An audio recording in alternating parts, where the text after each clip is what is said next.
আমার বাসা হইল স্যার, আমার বাসা হইল তেজগাঁও,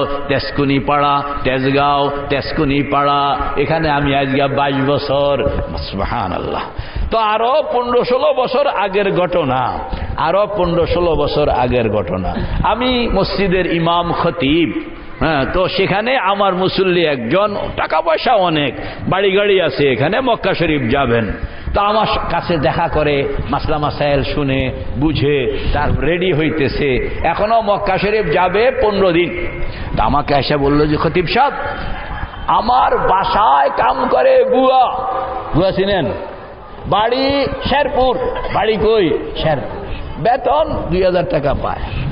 তো এই বুয়াটা হুজুর আমার মক্কা শরীফ যাওয়ানোর কথা শুননা সে যে এত খুশি, এবং সে আমার কাছে একটা কথা কই।